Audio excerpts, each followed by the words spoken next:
Dear students, good morning. Once again, welcome in the series of the application of tense. My dear students, today I want to say a few words. Your route for education now is circuitous, but you have to walk smoothly. You have to struggle hard. You should think that the world after corona appears to be changed. Your every physical activity must be changed. Your style of living, your style of eating, your style of walking on the road, and moreover and above all, your style of study, your style of learning, every activity must be changed.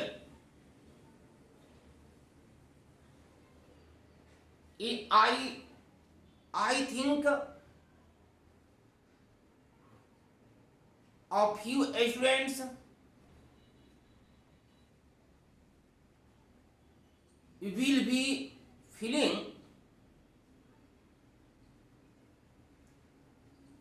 a little bit difficulty to understand over online education. But dear friends, now you will have to think how you will adjust yourself in this changing environment. You will have to take a new look in your every activity. But don't be embarrassed. Don't feel a little bit panic. Now, try to understand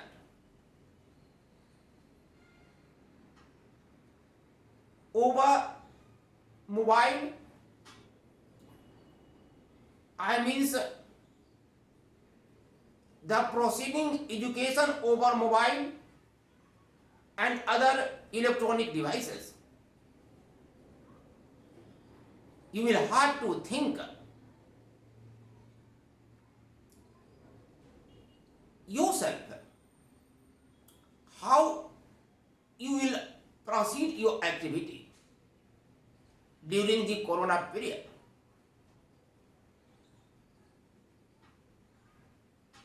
My dear students, I think most of the students, except a few ones, will be enjoying my study. Today I am going to teach you all the uses of a future tense in consecutive. Past videos I have completed up to past perfect continuous tense today is the time of future tense. आज हम लोग future tense पढ़ने जा रहे हैं। तो जैसा कि अभी अभी हम बोले, प्रीवियस वीडियोस के माध्यम से प्रेजेंट और पास्ट का पूरा एप्लीकेशन, पूरा यूजेज हम लोग पढ़ चुके हैं। आज हम वीडियो 10 के माध्यम से एप्लीकेशन ऑफ टेंस के अंतर्गत फ्यूचर टेंस का स्टडी करेंगे। और इस फ्यूचर टेंस में as you all know, number first is future indefinite tense. Now future indefinite tense, very easy. Future indefinite tense, number first, again I am writing future indefinite tense like that। जैसा कि पहले लगातार बताते रहे हैं, क्रिया का करेक्ट फॉर्म को सप्लाई करने के लिए आपको सबसे पहले फॉर्म ऑफ वर्ब को याद रखना पड़ेगा। तो फ्यूचर इंडेफिनिट टेंस का पहले हम फॉर्म ऑफ वर्ब लिख लेते हैं। फॉर्म ऑफ वर्ब, जैसा कि हम क्लास में आपको बता चुके हैं, will oblique shell plus V1, ये active form of verb, active form of verb. Number second, will be oblique shall be plus V3, this one is your passive form of verb as you all know। जैसा कि हम class में आपको पढ़ाए थे कि will और shall plus V1 याद करो, पढ़ेगा पढ़ा जाएगा, पीटेगा पीटा जाएगा, like that. will oblique shall plus V1 इसका passive, will be oblique shall be plus V3। हम क्लास में आपको ये भी बताए थे, first person as you all know I और we के साथ shall का प्रयोग होता है, जबकि सेकेंड और थर्ड पर्सन के साथ will का प्रयोग होता है। इसका कुछ एक्सेप्शंस भी है जिसको हम लोग मॉडल ऑक्सिलरी के अंतर्गत डिटेल जानेंगे। अभी तक हम आपको क्लास में इतना जरूर बताए थे कि फर्स्ट पर्सन के साथ शैल, सेकेंड और थर्ड के साथ विल का प्रयोग होगा।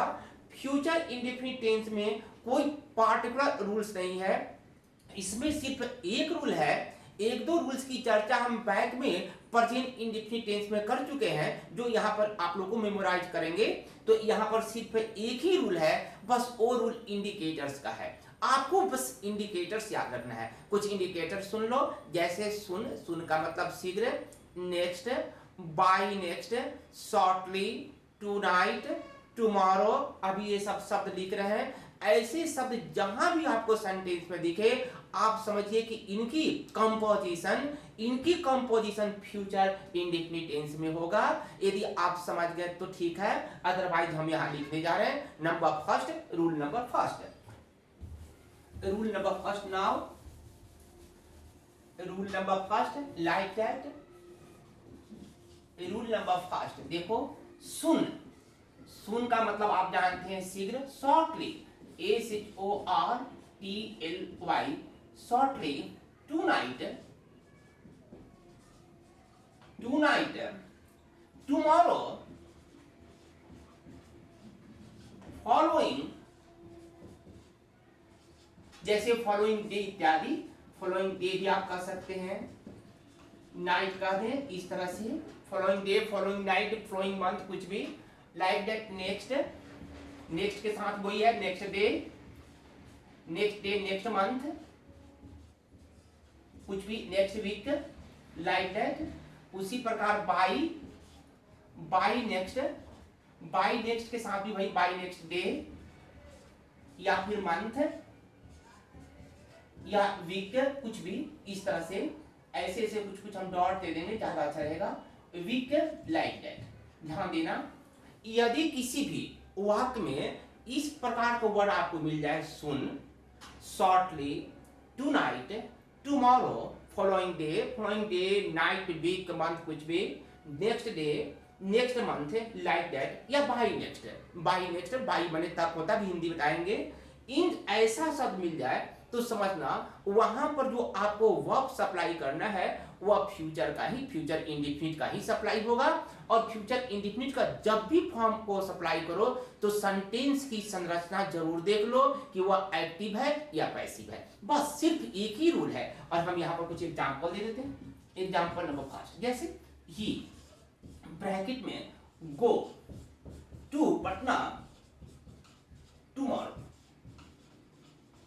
देख लो, he with in bracket go to Patna tomorrow, है ना टुमारो, यहां हम लिखे ना टुमारो। टुमारो क्या है, फ्यूचर इंडेफिनिट टेंस का सूचक है, इसलिए इसका आंसर बताओ, ये एक्टिव है इसलिए विल गो। इस प्रकार से आपको बस इंडिकेटर से देकर इसका आंसर दे देना है। Example number second, example number second now, example number second, Mohan within bracket do this work, Mohan do this work tonight। अब बताओ, Mohan do this work tonight, अभी अभी लिखे थे ना, टुनाइट फ्यूचर इंडेफिनिट टेंस का इंडिकेटर है, इसलिए इसका आंसर होगा विल डू। याद रखना जो हम इंडिकेटर लिखे थे ना उनका किसी अदर टेंस में यदि आप प्रयोग कर देते हैं तो गलत होगा। यदि हम इसको किसी अन्य टेंस में आप इसका आंसर देंगे तो निसंदेह वो गलत रहेगा। यहाँ पर ऑप्शन दिया रहेगा जैसा कि ऑल्टरनेट्स दिए रहेंगे, लगातार बोल रहे हैं और उस प्रकार आपको आंसर को टिक आउट करना होता है। हम लास्ट में एग्जांपल देंगे। यहाँ पर आपका आंसर हुआ, आंसर विल डू। उसी प्रकार next, this work with in bracket do, this work do सुन। अब बताओ, दिस वर्क डू सुन, ये सुन देखो ना फ्यूचर इंडेफिनिट टेंस का है ना इंडिकेटर। तो जब ये फ्यूचर टेंस है तो फ्यूचर का एप्लीकेशन ले लो, सॉरी फ्यूचर का यहाँ पर फॉर्म ऑफ अप्लाई कर दो। लेकिन फ्यूचर का फॉर्म ऑफ फ्यूचर बोल दिया, मतलब फ्यूचर इंडेफिनिट का। एक बार फिर से, यहाँ पर सुन है, ये आप फ्यूचर इंडेफिनिट टेंस का इंडिकेटर है। तो जब सुन फ्यूचर इंडेफिनिट टेंस का इंडिकेटर है तो निसंदेह यहाँ फ्यूचर इंडेफिनिट टेंस का वर्ब अप्लाई होगा। तो अब हम फॉर्म ऑफ वर्ब जब भी अप्लाई करेंगे तो एक्टिव पैसिव देखेंगे, जैसे लगातार हम आपको बताते रहे हैं। दिस वर्क, यह काम करेगा, बताओ यह काम करेगा या यह काम को किया जाएगा। यह काम करेगा, ये तो कोई शब्द नहीं, एक तो कोई मीनिंगलेस बात है। मीनिंगलेस बात तो हम यहाँ लिखेंगे नहीं, विल डू तो लिखेंगे नहीं, ऑप्शंस दिए रहेंगे। This work will be done, क्योंकि ये सेंटेंस की रचना फ्यूचर में जा रहा है, इसलिए आंसर हुआ विल बी डन। इस प्रकार से अदर टेंस पे आप इसका जवाब नहीं दे सकते हैं, जब भी देंगे फ्यूचर देंगे क्योंकि सुन है। One more example number 4, example number 4 देखो, he take a job next week. अब बताओ, he take a job next week, वह अगले सप्ताह एक जॉब को लेगा, है ना। नेक्स्ट फ्यूचर टेंस है, फ्यूचर इंडेफिनिट टेंस का ये इंडिकेटर है, तो इसका आंसर हुआ will take. One more example number 5, he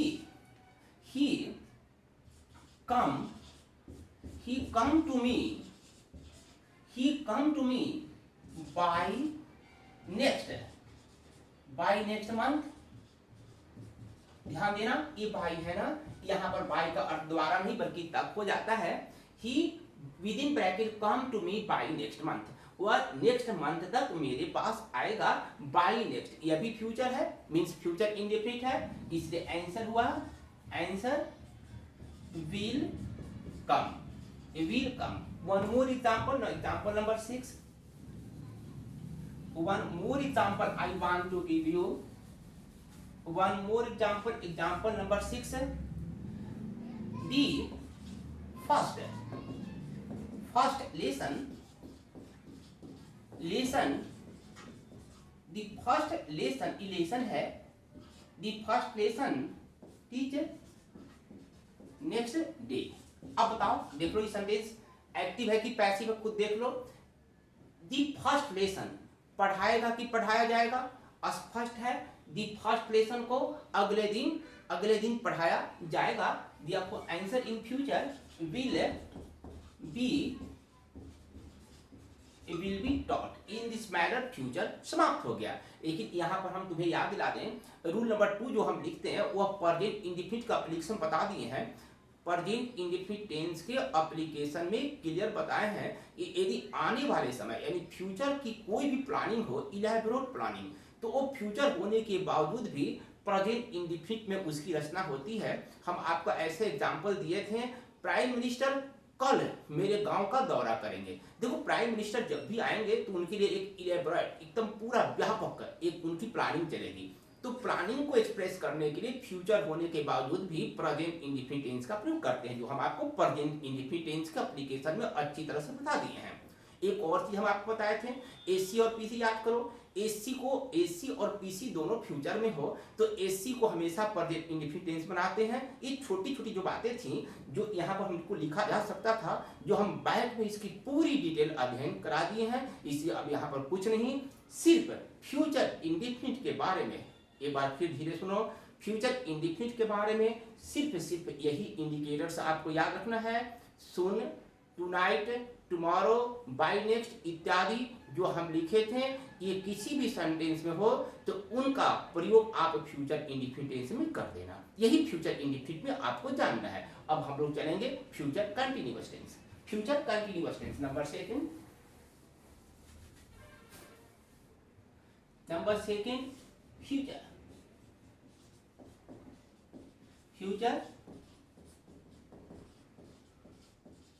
future continuous tense. देखो फ्यूचर कंटिन्यूअस टेंस में आपको कुछ भी नहीं पढ़ना है, बट थोड़ी सी इसकी जानकारी लेना है। क्या जानकारी लेना है, ध्यान सुनो। पहले उसी तरह हम लोग फॉर्म ऑफ वर्ब पहले लिख लेते हैं। Future in form of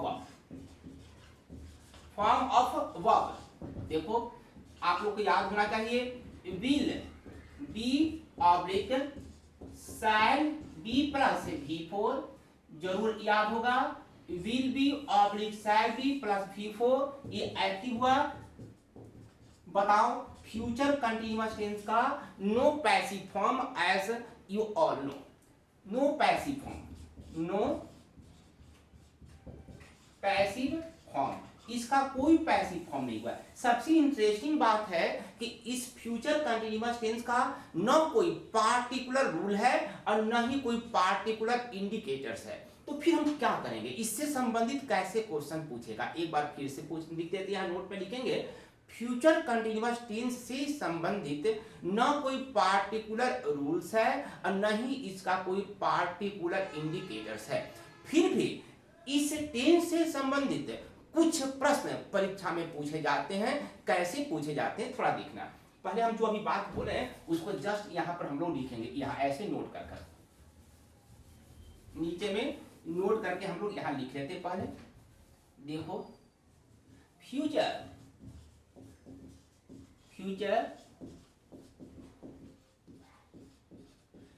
continuous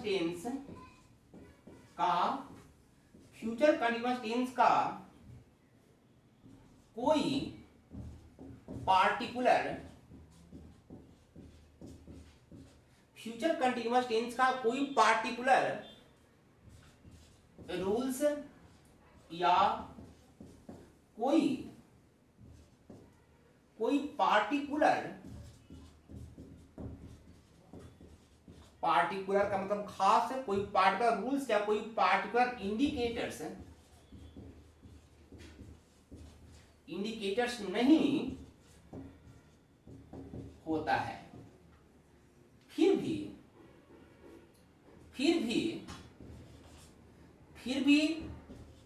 इस टेंस से रिलेटेड प्रश्नों को एग्जामिनेशन में पूछा जा, एग्जामिनेशन में ऐसे लिख देते हैं, एग्जामिनेशन में इस प्रकार इस प्रकार पूछा जा सकता है। आप लोग बोलोगे कि ये कैसे बात हुई, ध्यान देना।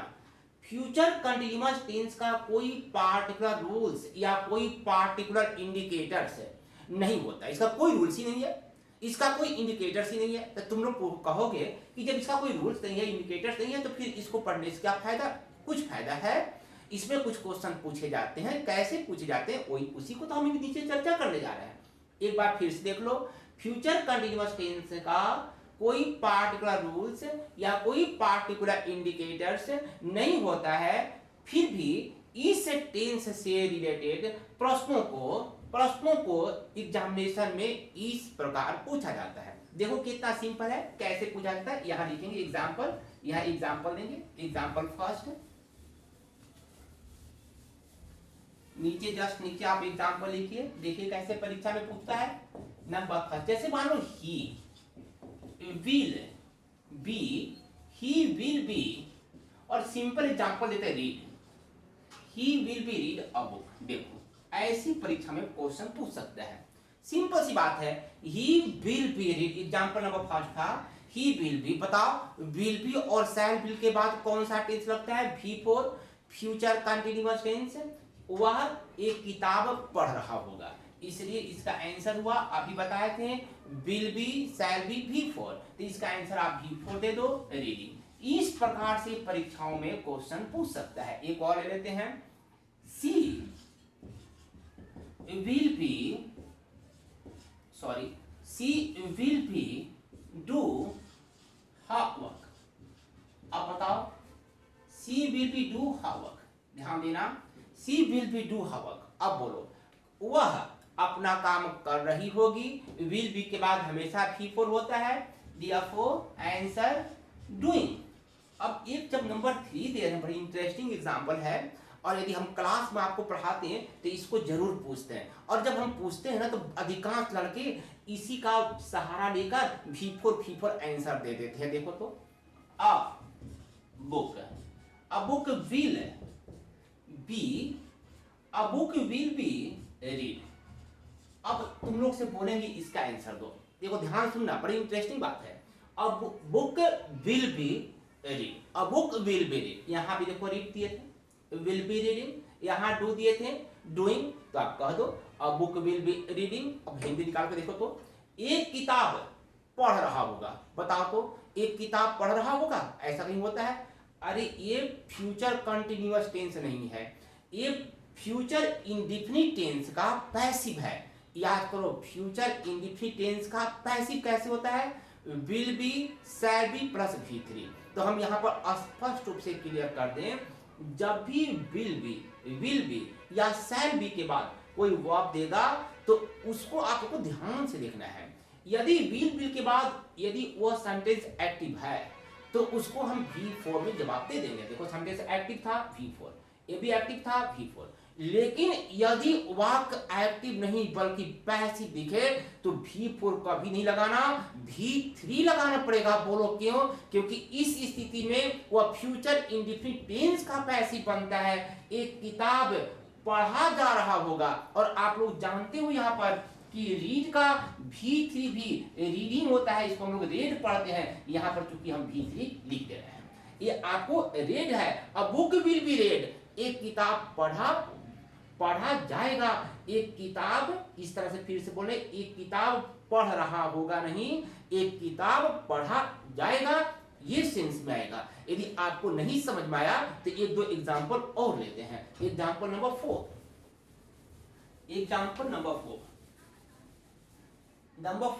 देखो football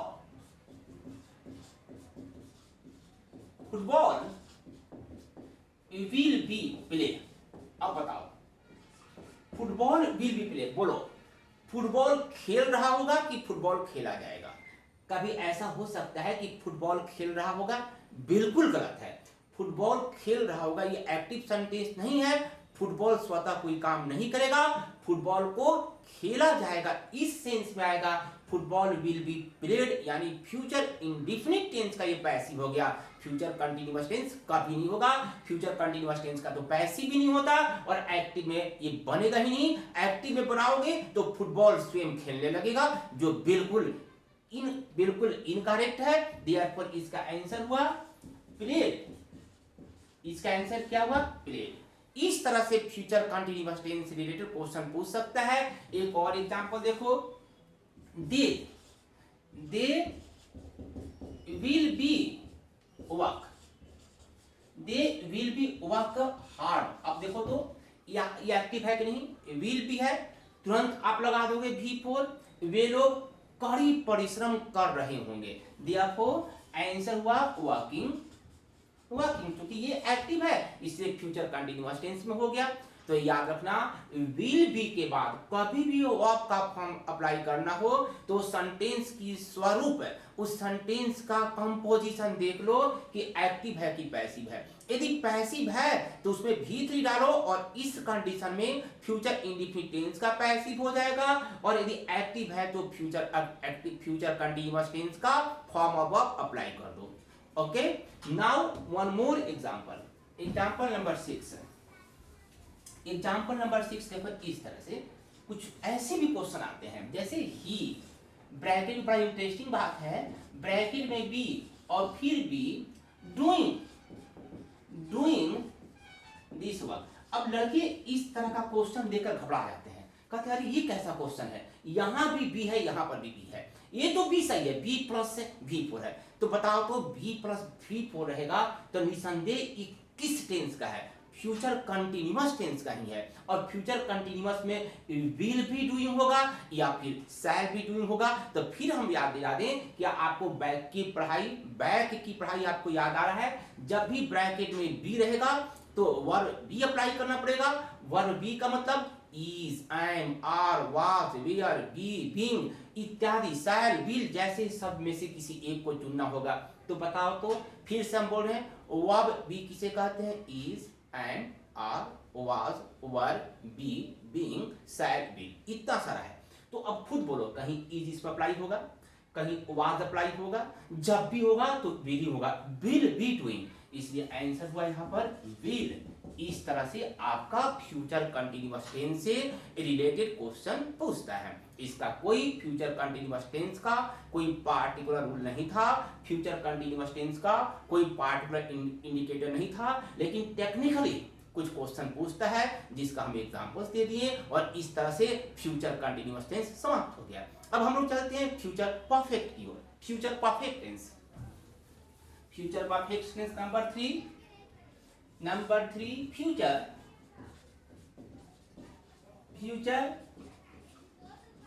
perfect tense. Future perfect tense देखो एक बार फिर उसी तरह, अब हम लोग यहाँ पर फ्यूचर परफेक्ट टेंस का फॉर्म ऑफ वर्ब मेमोराइज कर लेते हैं, लिख लेते हैं। फॉर्म ऑफ वर्ब, आपका application tense on the verb of finish, आपका एप्लीकेशन ऑफ टेंस अब समाप्त होने के कगार पर है, और हम आशा करते हैं कि सभी लड़के इसको पढ़ रहे होंगे। अभी हम एक इसका रिपीट क्लास भी देंगे। फॉर्म ऑफ वर्ब यहां लिख लेते हैं। फॉर्म ऑफ वर्ब याद करो, will have oblique shall have plus V3, ये तुम्हारा एक्टिव फॉर्म ऑफ वर्ब हुआ। एक्टिव, हम सिर्फ एक्टिव लिख देंगे तो समझ जाना, एक्टिव फॉर्म ऑफ वर्ब भी लिख सकते हो। Number 2 will have been oblique shall have been plus V3, this one is your passive form, passive। अब बताओ कि आपको याद आ रहा है कि एक्टिव और पैसिव खा चुका होगा, खाया जा चुका होगा, पीट चुका होगा, पीटा जा चुका होगा, इस तरह की बातें क्लास में हम डिटेल में बताए हैं। और इसमें जो आपका रूल पढ़ना है वो भी रूल बता चुके हैं। बहुत ही सिंपल है फ्यूचर का पूरा, चाहे वो फ्यूचर इंडेफिनिट, कंटिन्यूअस, परफेक्ट, इसके बाद परफेक्ट कंटिन्यूअस, सब आसान है। जो बैक की पढ़ाई है उतना कॉम्प्लिकेटेड नहीं है, बिल्कुल सिंपल है। तो चलते हैं, हम इसका एक ही रूल है, सिर्फ एक ही रूल, रूल नंबर फर्स्ट। एक रूल और हो सकता है, बता देते हैं। रूल नंबर फर्स्ट, दो रूल इसमें हम लोग लिख सकते हैं, तो अभी हम रूल नंबर फर्स्ट लिखते हैं। बताओ, हम आपको क्लास में बताए हैं, याद करो, जब आने वाले समय में, याद करो, जब आने वाले समय में दो कार्य प्रारंभ हो, जिस काम को पहले समाप्त होने की संभावना होता है उसे फ्यूचर परफेक्ट टेंस में बनाते हैं, और जो काम बाद में समाप्त होता है उसे प्रेजेंट इंडेफिनिट टेंस में बनाते हैं। क्या हम आपको क्लास में बताया नहीं है? आप लोग अपने क्लास का जो क्लास वर्क का कॉपी है उसको आप टर्न ओवर करके देखना, पलट कर देखना, निसंदेह फ्यूचर परफेक्ट टेंस में ये रूल लिखा हुआ है, डॉक्टर के आने से पहले रोगी मर चुका होगा। हम पास्ट परफेक्ट में भी डॉक्टर वाली एग्जांपल दिए थे, डॉक्टर के आने से पहले रोगी मर चुका था बोल दिए थे, और हम आपसे बोले थे कि जो काम पहले समाप्त होता है उसको पास्ट परफेक्ट में बनाना, जो काम बाद में समाप्त होता है उसे पास्ट इंडेफिनिट में बनाना। उसी प्रकार फ्यूचर परफेक्ट भी है, डॉक्टर के आने से पहले रोगी मर चुका होगा, यानी आप संभावना व्यक्त करते हैं, आप हॉस्पिटल को रोगी में, हॉस्पिटल को आप रोगी को हॉस्पिटल भेज चुके हैं, यानी हॉस्पिटल में रोगी चला गया है और रोगी हॉस्पिटल में, अभी डॉक्टर आया नहीं है, रोगी की मृत्यु हो गई है, ऐसा आप एस्टीमेट कहीं से बैठकर कर रहे हैं, कहीं पर आप एग्जिस्टेंस में है वहां से आप कर रहे हैं, यानी डॉक्टर के आने से पहले रोगी मर चुका होगा, ये आप अनुमान लगा रहे हैं। अब बताओ तो किसका कौन सा काम पहले समाप्त होने की संभावना है? रोगी मर चुका होगा। The patient will have died before the doctor comes, देखो कम्स लिखे बोले हैं, एक बार फिर से थोड़ा धीरे सुन लो। जब आने वाले समय में दो कार्य एक साथ प्रारंभ हो, जिस काम को पहले समाप्त होने की संभावना होता है उस काम को हम फ्यूचर परफेक्ट टेंस में बनाते हैं, तथा जो काम बाद में समाप्त होता है उसे प्रेजेंट इंडेफिनिट टेंस में बनाते हैं, ये रूल है।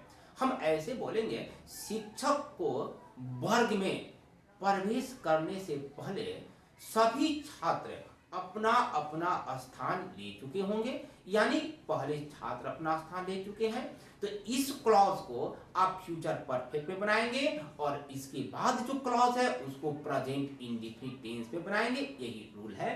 तो इस रूल को हम लिखते हैं, ये हम रूल को पूरी तरह से क्लास में भी लिखवाए हैं, लेकिन फिर से एक बार लिख लो।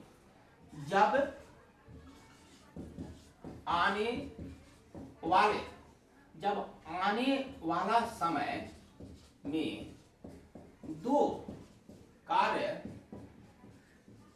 प्रारंभ हो तो जिस कार्य को पहले समाप्त होने की संभावना होता है उसे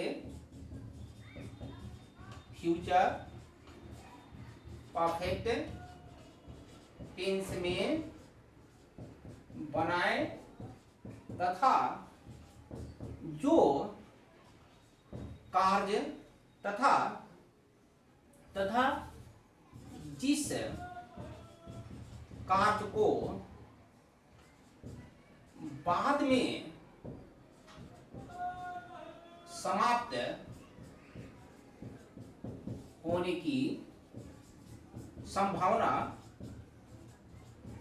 हो उसे प्रेजेंट इंडेफिनिट प्रेजेंट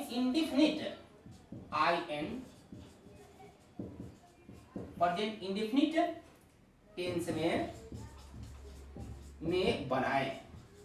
एक बार इसको ध्यान से समझना, 3-4 बार बोल दिए, फिर से देखो। जब आने वाला समय में, आने वाले जो भी सही हो, जब आने वाला समय में दो कार्य प्रारंभ हो तो जिस कार्य को पहले समाप्त होने की संभावना होता है, चाहे जिस काम को पहले समाप्त होने की संभावना होती है उसे फ्यूचर परफेक्ट टेंस बनाएं, तथा जिस कार्य को बाद में समाप्त होने की संभावना हो उसे प्रेजेंट इंडेफिनिट टेंस में बनाएं।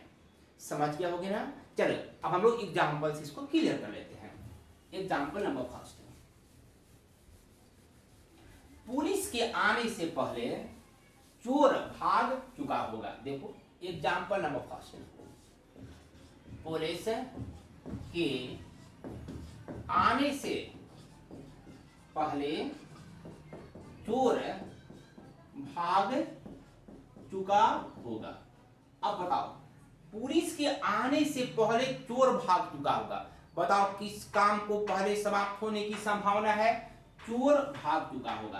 अतः इसको हम फ्यूचर परफेक्ट में दी thief will have run away। बताओ रन का थर्ड फॉर्म भी रन ही होता है, run. The thief will have run away यानी चोर भाग चुका होगा। पहले का बिफोर दी पुलिस कम्स। अब तुम विचार करो, यहां पर विचार करना और यहां पर, इस दो जगह पर तुमको ध्यान देना होगा। यदि कभी भी ऐसी वाक्य में कम्स दिया रहे, कम्स, तो जान जाना कि उसका जो दूसरा क्लॉज है उसमें फ्यूचर परफेक्ट टेंस अप्लाई होगा। और यदि फ्यूचर परफेक्ट टेंस दिया रहे तो उसके बाद वाला क्लॉज में प्रेजेंट इंडेफिनिट टेंस अप्लाई होगा। हम इसी एग्जांपल को आपको दो बार लिख कर दिखाते हैं। Example number second, the thief will have run away before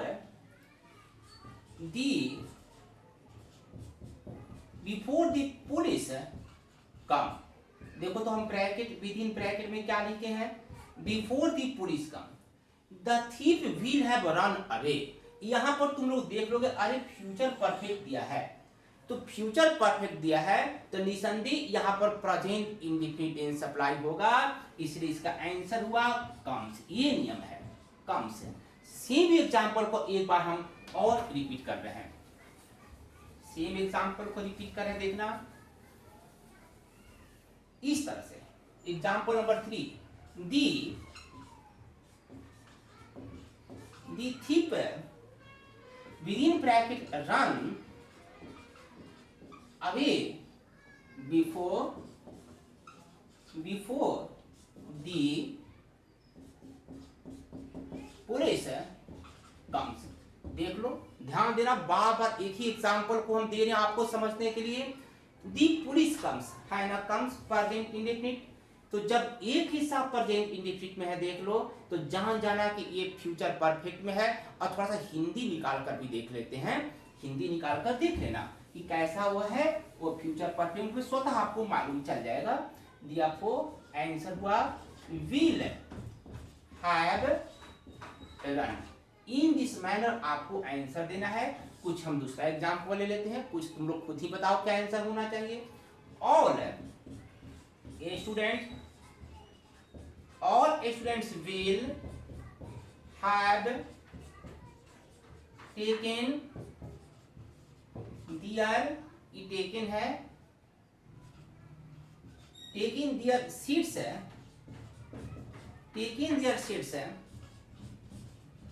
before the teacher come in the class। अब खुद देखो, all students will have taken their seats, सभी विद्यार्थी अपने सीट्स को ले चुके होंगे। Before the teacher come in the class, teacher को क्लास में आने से पहले। आप लोग देख सकते हैं will have taken future perfect दिया है और therefore इसका आंसर हो गया comes। जरूर आप लोग समझ गए होंगे कि इस प्रकार से फ्यूचर परफेक्ट का एप्लीकेशन आपको करना है। One more example I want to give you, here number 5, he he completed his work before his father comes. देखना, he complete his work before his father comes. अब देख लो यहाँ पर comes है कि नहीं, फ्यूचर, ये देख लो फ्यूचर, सॉरी ये प्रेजेंट इंडिफिनिट है ना, तो प्रेजेंट इंडिफिनिट है तो फ्यूचर परफेक्ट में इसको लिखना पड़ेगा। हिंदी हुआ उसके पिताजी के आने से पहले वह अपना काम पूरा कर चुका होगा, इसलिए will have completed। Number 5, this question right before the teacher tells। अब बताओ, before the teacher teach कर देते हैं, teaches ऐसे कर देते हैं। दिस क्वेश्चन ब्रैकेट में right before the teacher teachers. देखो है ना प्रेजेंट इंडिफिनिट, तो जब एक हिस्सा प्रेजेंट इंडिफिनिट में है तो निसंदेह ये फ्यूचर परफेक्ट में होगा।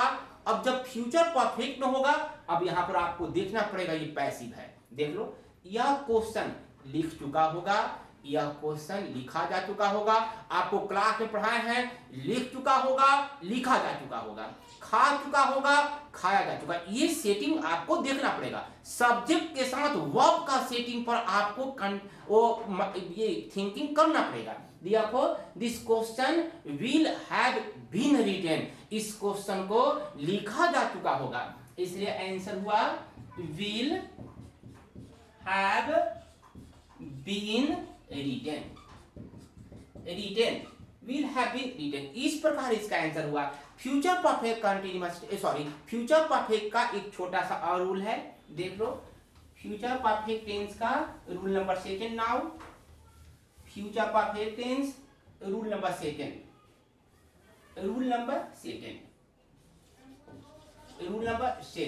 देखो रूल नंबर 2 सिंपल। अभी तुम याद करो, फ्यूचर इंडिफिनिट टेंस पढ़ाए थे अभी फ्यूचर इंडिफिनिट, उसका इंडिकेटर बाई प्लस टाइम लिखे थे।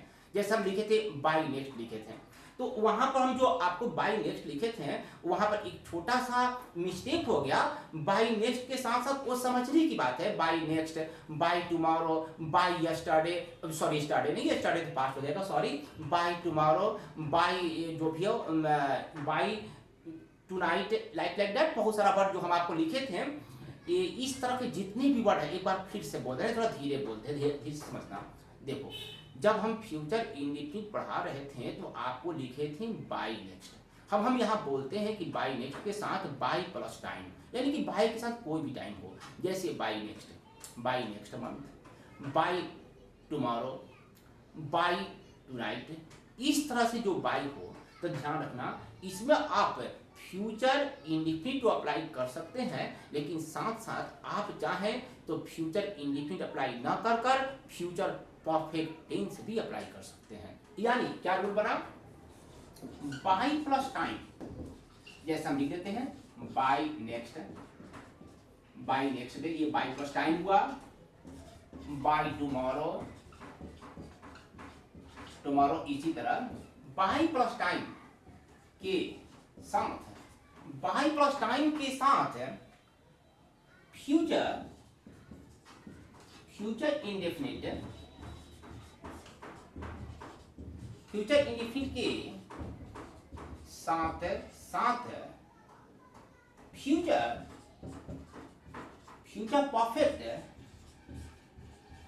Perfect tense